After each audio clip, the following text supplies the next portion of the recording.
बुजुर्ग तो वहाँ है जो घर से निकल ही नहीं रहे हैं। हमें तो आज भी जो है ना जज्बा है, हम ये चाहते हैं भाई किसी तरह से भी जो है वहाँ पहुंचे, ज्यादा से ज्यादा संख्या में पहुंचे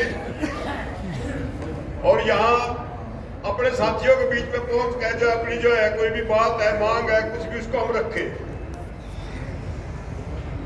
मैं मुद्दे पे आके बात करता हूँ। मैं अपने परिवार का, अपने घर का मुखिया हूँ। अगर मुखिया घर का ये कहे कि मुझे तो रसमलाई चाहिए खाने के लिए और बाकी परिवार वालों को ये कहो इनको कोई मक्की की बाजरे की या सूखी रोटियां दे दो,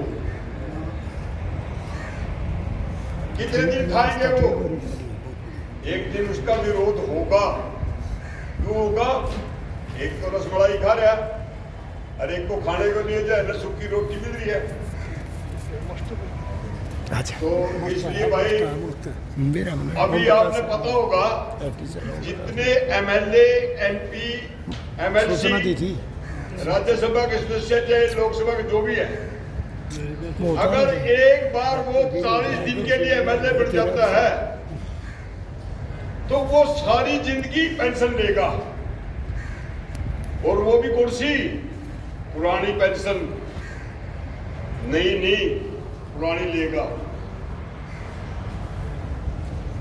हमने 40 साल गुजारे, 40 साल वाले करताओं इनकी अगर डीए 10% मतलब महंगाई 10% बढ़ी है तो डीए बढ़ेगा 2% और इन्होंने 2023 से लेके अब जो इन्होंने कितना बढ़ा लिया अपना 24%।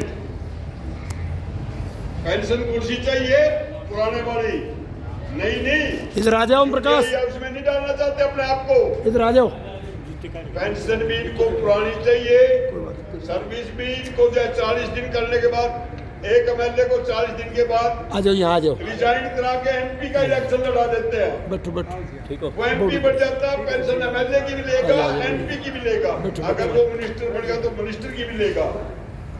अगर वो सोमनाथ चटर्जी की तरह 14 बार लोकसभा का एमपी बन गया, वो 14 पेंशन भी लेगा। मैंने फौज में भी नौकरी करी है, 17 साल 17.5 साल वहां नौकरी करने के बाद 21 साल मैंने यहाँ भी करी है, 37.5 साल नौकरी करी। लेकिन ये विश्वास नहीं है कि मेरे को भी दोनों पेंशनों में से कोई पेंशन रह जाएगी। अभी भाई सतपाल जी आए थे यहाँ शर्मा जी, उन्होंने आपके बीच में बताया था 70 साल के बाद वाले जितने भी कैंडिडेट हैं उनकी सबकी पेंशन खत्म करने की धारणा है। तो इसमें जितने भी 70 साल से ऊपर बैठे हैं, सरकार तो जो करेगी। हमारे बच्चे ही हमें जो है ना बुढ़ापा पेंशन मिलने से पहले जो है ना उसको जो है ना कहाँ छोड़ के आएंगे? वृद्धाश्रम में। स्थिति हमारी खराब होती जा रही है।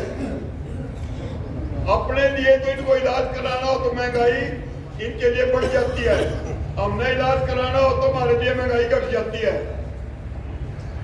अगर इनको, मैं जैसे फौज में रहा, आल्टीट्यूड के अंदर में इनको तो सर्दी ज्यादा लगती है, हमें कम लगती है। इनको तो महंगाई वहां पर जो है ना आल्टीट्यूड का जो अनाउंस है हमारे से 10 गुना ज्यादा मिलता है और हमारे को कम मिलता है। अभी इन्होंने एक अग्निवीर और चला दिया है। वैसे उसमें जाने की ज्यादा जरूरत नहीं थी, मैं थोड़ी 1-2 मिनट उसके लिए भी ले रहा हूँ। अग्निवीर के लिए भी, अग्निवीर जो बच्चे लगाए हैं, 21 साल का बच्चा लगा, 25 साल पे वो रिटायर हो जाएगा। अगर उसके दौरान में अगर वो एक्सपायर हो जाए, कुछ भी हो जाए, उनका इंश्योरेंस करवा रखा इंश्योरेंस कंपनी से 48 लाख उससे मिलेगा, 40 लाख गवर्नमेंट देगी, 98 लाख मिलेगा उसको। और एक कर्मचारी जो रेगुलर है अगर वो गुजर जाता है तो उसको कम से कम 1.5 करोड़ मिलेगा। अग्निवीर अपने माँ बाप को, भाई बहन को या किसी को इलाज के लिए लेके जाएगा तो पैसे देने पड़ेंगे। अगर रेगुलर कर्मचारी लेके जाएगा तो उसका फ्री में होगा। उसके बाद अगर वो घर रह जाता है तो उसको जो है ना 10 लाख 20 लाख जो भी है उन्होंने वो दे देना है। एक रेगुलर कर्मचारी को 35,000 से ज्यादा तनख्वाह मिलेगी, उसको मिलेगी 24,000, 21,000 मिलेगा, 3,000 कटेंगे, 3,000 करने के बाद 4 साल के बाद वो मिल जाएंगे। तो मतलब किसी प्रकार की कोई कैंटीन की सुविधा उनको नहीं मिलती, किसी माँ बाप को इलाज की सुविधा उनको नहीं मिलती, बच्चों की सुविधा उनको नहीं मिलती। तो ये बोलते हैं ना भाई हमने अग्निवीर को लिया है। जिस टाइम कोविड शुरू हुआ था 3 साल तक इन्होंने किसी सेना के अंदर में, ना नेवी में, ना एयरफोर्स में, ना आर्मी में कोई भर्ती नहीं करी है। एक साल में 60 से 70,000 रिटायर होते हैं। 3 साल में 2 लाख आदमी रिटायर हुए फौज से। उसके बाद इन्होंने 40,000 आदमी लेने शुरू करे, वो भी अग्निवीर में। फौज को भी ये खत्म करने जा रहे हैं। वहां पर भी ये बोलते हैं कि ये इतनी ज्यादा संख्या की जरूरत नहीं है, इतने पैसे नहीं है, इनको भी पेंशन देनी पड़ती है। पेंशन के नाम से ये चिढ़ मानते हैं, पेंशन तो ये किसी को भी देना ही नहीं चाहते हैं। ना ये जो सोच रहे हैं ना भाई फौज वालों की तो रहेगी, अरे इससे अच्छा तो उसी मेहनत करके रहे, वो जो है ना किसी पैरामिलिट्री में चले जाए, किसी स्टेट की जो पुलिस में चले जाए, तो कम से कम उसी उसमें जो है ना उसको कम से कम पैसे पेंशन तो मिलेगी। पेंशन नहीं मिलेगी, 58 साल की सर्विस तो मिलेगी, लेकिन वो 4 साल सर्विस करके करेगा क्या? उसके बाद ये बोलते हैं अगर इनको 10 देते 18,000 रुपये देते हैं, 18,000 देगा, उसके बाद बोलते हैं जो पेंशन तो तेरे को मिलेगी नहीं, 18,000 रुपये ये मिलेंगे बस।